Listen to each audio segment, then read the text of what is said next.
اولاً تھوڑا سا میں یہ 12ویں شریف کے بارے میں عرض کر دوں کہ جیسے ہی میلاد مصطفیٰ صلی اللہ علیہ وسلم کا مہینہ آتا ہے اور مسلمان اس مہینے میں خوشی منا کے اللہ تبارک و تعالیٰ کی بارگاہ میں درجات کی بلندی کا سامان کرنے کا ارادہ کرتے ہیں تو شیطان کو بہت تکلیف ہوتی ہے، اور شیطان نہیں چاہتا کہ مسلمان اپنے نبی سے اظہار محبت کے ذریعے اللہ تعالیٰ کا مزید قرب حاصل کریں، تو سینکڑوں قسم کے وسوسے ہمارے ذہن میں ڈالنے کی کوشش کرتا ہے۔ بھئی خوشی کیوں مناتے ہیں، جھنڈے کیوں لگاتے ہیں، لائٹنگ کیوں کرتے ہیں، جلوس کیوں نکالا جاتا ہے، یہ کہاں سے ثابت ہے؟ کیا نبی کریم صلی اللہ علیہ وسلم نے ایسا کیا؟ کیا اس کا حکم دیا تھا؟ کیا خود صحابہ کرام نے ایسا کیا؟ کبھی کہتے ہیں صحابہ کرام ہم سے بڑھ کے عاشق رسول تھے، بتاؤ اگر کرنا ہوتا تو وہ کرتے، ہم کیوں کریں؟ تو اس طرح جب وہ پیدر پہ کویسچنز آتے ہیں، اور بات وہی ہے جو میں نے پہلے آپ کی خدمت میں عرض کی کہ ہمارے پاس ذہن میں دفاعی مواد تو موجود ہی نہیں ہوتا، وہ دلائل موجود نہیں ہوتے جس کی وجہ سے ہم سامنے والے کو قائل کر سکیں۔ تو بچے اولاً آتے ہیں گھر والوں کے پاس، جب وہاں سے کچھ نہیں ملتا تو وہ جاتے ہیں کسی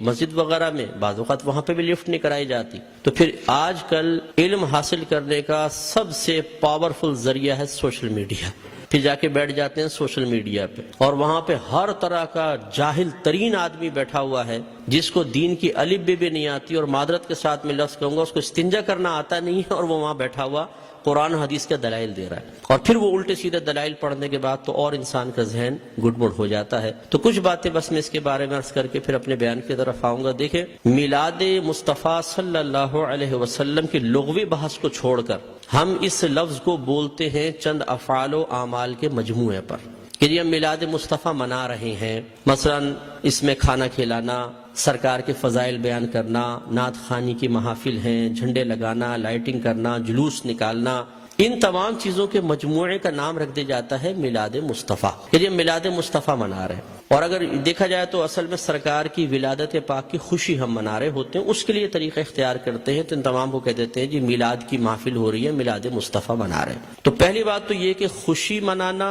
اور خوشی کا اظہار کرنا، یہ دونوں چیزیں قرآن کے حکم سے ثابت ہیں۔ اللہ تعالیٰ فرماتا ہے قل بفضل اللہ وبرحمتہ فبذلک فلیفرحوا، اے حبیب کریم صلی اللہ علیہ وسلم آپ ان لوگوں سے فرما دیجئے کہ اللہ کے فضل اور اس کی رحمت پر چاہیے کہ خوشی کا اظہار کریں۔ کہنے والا کون ہے؟ اللہ تبارک و تعالی۔ اور اگر میں آپ سے پوچھوں کہ اللہ کا سب سے بڑا ہم پر کیا گیا فضل کیا ہے اور اس کی نازل کردہ رحمت کیا ہے، تو ہر مسلمان بے اختیار کہے گا کہ ہمارے نبی کریم صلی اللہ علیہ وسلم سب سے بڑا اللہ کا فضل، سب سے بڑی اللہ کی رحمت کہ ہمارے سرکار کے قدموں سے ہمیں قرآن ملا ہے، ایمان ملا ہے، حتیٰ کہ اللہ تبارک و تعالیٰ نے اپنی معرفت بھی اس وقت تک چھپا کر رکھی جب تک اپنے حبیب کو ظاہر کرنے کا ارادہ نہ فرمایا۔ حبیب کو ظاہر کیا اور پھر اپنی معرفت ہم تک پہنچائی، تو ہم نے تو اپنے نبی کے ذریعے سب کچھ پایا، تو آپ سے بڑھ کر فضل اور رحمت اور کیا ہوگا؟ اور خود اللہ تعالیٰ فرما رہا ہے کہ مسلمانوں کو چاہیے، اے حبیب ان سے فرمائیے۔ یقینی سی بات ہے کہ کافر کو تو مکلف نہیں بنایا جا رہا نا، مخاطب مسلمان ہی ہوں گے، کہ مسلمانوں سے کہیے کہ اللہ کے فضل اور اس کی رحمت پر چاہیے کہ خوشی کا اظہار کرے۔ اور دوسری آیت میں فرمایا وَأَمَّا بِنِعْمَةِ رَبِّكَ فَحَدِّثْ، اور اپنے رب کی نعمت کا خوب چرچا کرو۔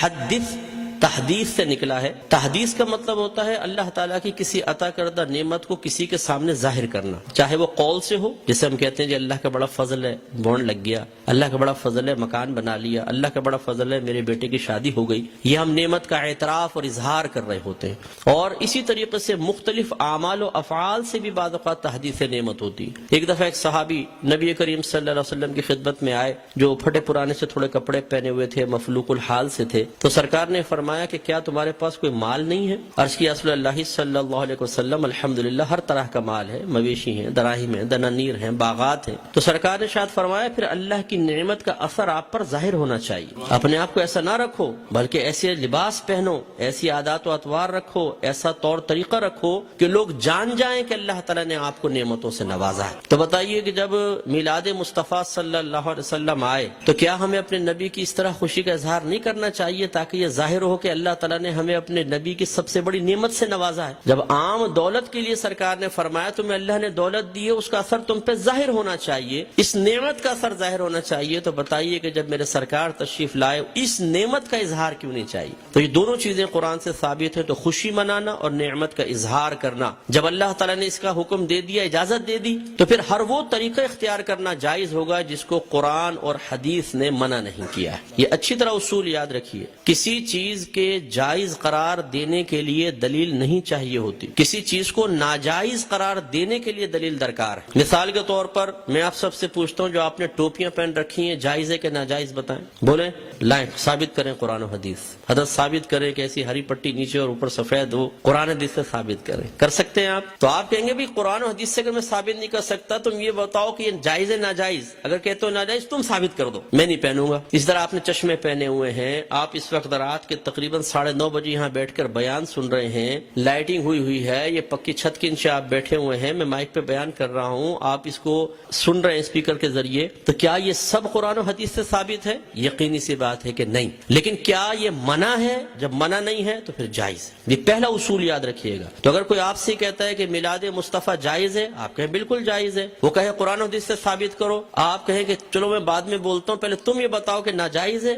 یس تو تم ثابت کرو۔ کوئی ایک آیت لا کر ایسی بتائیں، کوئی حدیث جس میں اللہ یا رسول نے فرمایا ہو کہ میلاد مصطفیٰ نہ مناؤ، اور جب اللہ تعالیٰ اس کے رسول منع نہ کر رہے ہوں تو پھر آپ اور میں کون ہوتے ہیں منع کرنے والے؟ بعض کہتے ہیں کہ جی سرکار نے ایسا نہیں کیا، صحابہ کرام نے نہیں کیا، نہ اس کا حکم دیا۔ یاد رکھیں یہ بھی کوئی قاعدہ ضابطہ نہیں ہے کہ اللہ کے نبی حکم دیں تو ہم کریں، حکم نہ ہو تو نہیں کر سکتے۔ صحابہ کرام کریں تو ہم کر سکتے ہیں، صحابہ کرام حکم دیں تو ہم کر سکتے ہیں، ورنہ نہیں کر سکتے۔ یہ کوئی ضابطہ قاعدہ نہیں ہے۔ اصل چیز وہی ہے جو میں نے آپ کو بتائی کہ اگر اللہ تعالیٰ اس کے رسول نے منع کیا ہے تو منع ہوگا، اور اگر منع نہیں کیا تو بالکل جائز ہوگا۔ اب میں اس کی آپ کو تھوڑی سی مثالیں بتاتا ہوں۔ دیکھیں آپ کی مسجدوں پہ گنبد اور مینار بنتے نہیں بنتے؟ آپ پوچھیں، کویسچن کریں، ہر مکتب فکر کی عبادت گاہ کے اوپر گنبد اور مینار ہیں، کیا اللہ کے نبی نے اس کا حکم دیا تھا؟ صحابہ کرام نے حکم دیا؟ یا اللہ کے نبی نے بنائے، یہ صحابہ نے بنائے؟ نہیں، یہ بہت بعد کی ایجادات اور ہر مسجد کے اوپر ہیں۔ یہ کیسے بدعت اور ناجائز کیوں نہیں ہو جاتے؟ قرآن پاک پہ زبر زیر پیش سرکار کے دور میں نہیں تھا، نہ صحابہ کے دور میں، بہت بعد میں لگے ہیں۔ 6 کلمے سرکار کے دور میں باقاعدہ اس طرح مرتب شدہ نہیں تھے، یہ بعد میں ہے۔ ایمان مفصل، ایمان مجمل پہلے نہیں تھی، یہ بعد میں ہے۔ اور اگر سرکار کے ہی دور کو لے لیں، سرکار نے قرآن کو مجتمع نہیں کیا تھا، صدیق اکبر کے دور میں ہوا ہے۔ سرکار کے دور میں، صدیق اکبر کے دور میں تراویح 20 رکعت ایک امام کے پیچھے نہیں ہوتی تھی،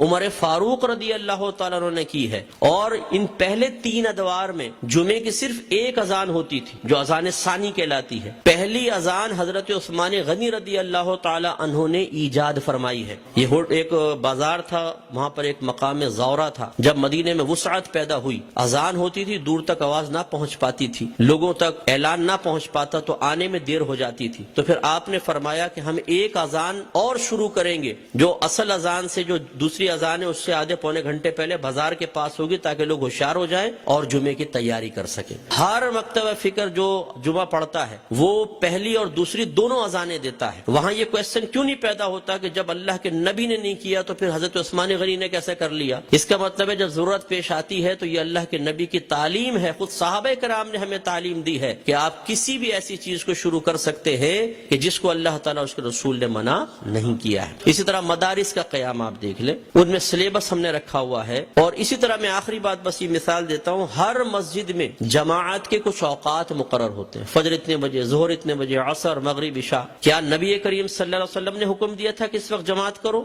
صحابہ کرام نے نہیں، ہم نے اپنی سہولت کے اعتبار سے کیا ہے۔ اور یہ ایک اعتراض کا بہت بڑا جواب بھی بن سکتا ہے۔ لوگ کہتے ہیں کہ آپ یہ 12ویں کا انتخاب کیوں کرتے ہیں، یہ بتائیں۔ اپنے پاس سے دن خاص کر لینا صحیح نہیں ہے، اپنے پاس سے دن خاص کر لینا صحیح نہیں ہے۔ تو یہاں میں آپ کو سمجھا دوں کہ کسی ایک چیز کو دوسری چیز کے ساتھ خاص کرنا 2 طرح کا ہوتا ہے۔ اللہ تعالیٰ اس کے رسول نے خاص کیا تو اسے کہتے ہیں تخصیص شرعی، یعنی خاص کرنا شریعت کی طرف سے۔ اور اگر اللہ تعالیٰ اس کے رسول نے نہیں کیا، آپ اور میں کر لیں، جیسے ہم بچے کی سالگرہ کے لیے ڈیٹ کرتے ہیں، فکس کرتے ہیں، اس طرح بچی کی شادی کے لیے ڈیٹ ہم آپس میں مشورہ کر کے فکس کرتے ہیں، کوئی تقریب کرنی ہوتی ہے اس کے لیے، اسی طرح دارالعلوموں کے اندر سال شروع کرنا آخر کے لیے، اسی طریقے سے مسجدوں میں جماعت کے اوقات۔ یہ جو ہم اپنے پاس سے ایک چیز کو دوسری کے ساتھ خاص کرتے ہیں، اس کو کہتے ہیں تخصیص عرفی۔ تو تخصیص عرفی کو تخصیص شرعی بنانا غلط ہے کہ مثال کے طور پہ اگر ہم 12ویں کو 12ویں تاریخ میں کر رہے ہیں تو ہم کہیں کہ اسی تاریخ میں ہوگی، اس کے علاوہ نہیں ہوگی، یہ غلط ضرور ہوگا۔ لیکن ایک چیز کو دوسری چیز کے ساتھ خاص کر دینا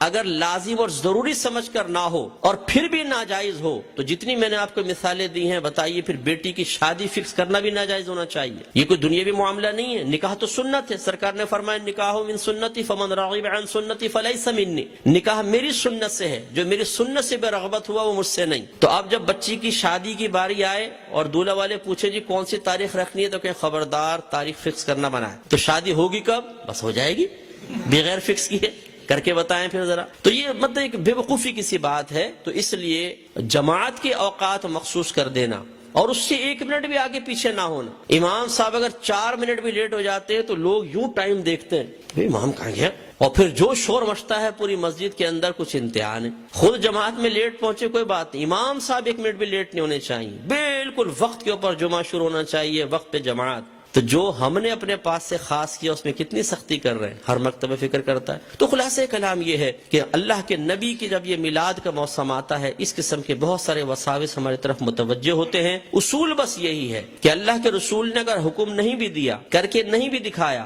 لیکن منع بھی نہیں کیا، تو ہمارے لیے بالکل اس کے کرنے کی شرعی طور پر اجازت ہے. اگر حکم کا انتظار کریں تو پھر ہر چیز کے اندر غلام کو حکم کا انتظار کرنا چاہیے، اور جب اب حکم ڈھونڈنے کی کوشش کریں گے تو کاروبار زندگی رک جائیں گے. ہزارہ چیزیں ایسی ہیں جن میں سرکار کے احکام موجود نہیں ہیں. تو بس اصول شرعی یہ ہوتا ہے کہ جہاں سرکار کا حکم موجود نہ ہو، خاموشی اختیار فرمائی ہو، منع نہ کیا ہو، یہ اس کے جائز ہونے کی دلیل ہوتا ہے. تو میلاد مصطفیٰ منائیے. الحمدللہ جنہوں نے یہ کیا ہے انہوں نے فیض پایا ہے. ابو لہب جیسا شخص آپ جانتے ہیں کافر تھا، سرکار کا چچا تھا، کافر شخص تھا اور بدترین کافر، دشمن اسلام. لیکن جب اس کی لونڈی ثویبہ نے آ کے خوشخبری دی کہ مبارک ابو لہب تیرے ہاں بھتیجا پیدا ہوا، اس نے ہمارے نبی کی خوشی میں آزاد نہیں کیا تھا، اپنے بھتیجے کی خوشی میں کیا تھا. لیکن وہ بھتیجا تھا تو اللہ کا نبی. تو اللہ تبارک و تعالی نے اس کو اس برکت سے نوازا کہ جب اس کا انتقال ہوا اور یہ جہنم میں گیا ہے، اس کے خاندان والوں میں سے کسی نے اس کو خواب میں دیکھا تو پوچھا کہ ما فعل اللہ بکا، اللہ تبارک و تعالی نے تیرے ساتھ کیا معاملہ کیا؟ تو اس نے جواب دیا کہ بہت سخت عذاب میں ہوں، لیکن جب میں اس انگلی کو اپنے منہ میں لیتا ہوں کہ جس سے میں نے اپنی لونڈی کو آزاد کیا تھا تو اللہ تبارک و تعالی اس سے پانی جاری فرما دیتا ہے. تو شیخ عبدالحق محدث دہلوی رحمۃ اللہ علیہ فرماتے ہیں لوگوں غور کرو، ایک دشمن تو ہمارے نبی کی خوشی منا کر جہنم میں راحت پائے، تو پھر ہم اگر اپنے حبیب کا میلاد منائیں، ان کی خوشی منائیں تو کتنی راحت پائیں گے. اور جب میرے سرکار صلی اللہ علیہ وسلم پیدا ہوئے تو خوشی تو اللہ نے بھی اس کا اظہار فرمایا، خوشی کا اظہار فرمایا، انعامات دیے، مبارکبادیں ہوئی. آپ تاریخ اٹھا کے پڑھیں، جب میرے آقا صلی اللہ علیہ وسلم کی ولادت ہوئی ہر پرندے اور ہر جانور نے ایک دوسرے کو مبارکباد دی ہے کہ ہمارے نبی پیدا ہو گئے. فرشتے ایک دوسرے کو مبارکباد دے رہے تھے، حدیثوں کے اندر موجود ہے، فرشتے مبارکباد دے رہے تھے. اور اس زمانے میں جتنی حاملہ عورتیں تھیں اللہ تبارک و تعالی نے سب کو بیٹوں سے نوازا. اور وہ قحط سالی کا دور تھا، لیکن جب میرے آقا صلی اللہ علیہ وسلم پیدا ہوئے تو عرب کہتے ہیں کہ اتنی فصلیں ہوئیں، اتنا چارہ ہوا، اور ہمارے اونٹ چارہ کھا کھا کے اتنے موٹے ہو گئے کہ ہمیں خوف ہوا کہ شاید یہ چربی کی شدت سے پٹ پڑیں گے. اتنا اللہ نے نعمتوں سے نوازا ہے. تو خلاصہ کلام یہ ہے کہ میرے آقا صلی اللہ علیہ وسلم کی میلاد مصطفیٰ منانا یہ بہت بڑی سعادت کی بات ہے. وسوسوں سے قطع نظر خوشی کے ساتھ میلاد مصطفیٰ منائیں، انشاءاللہ برکت حاصل ہوگی.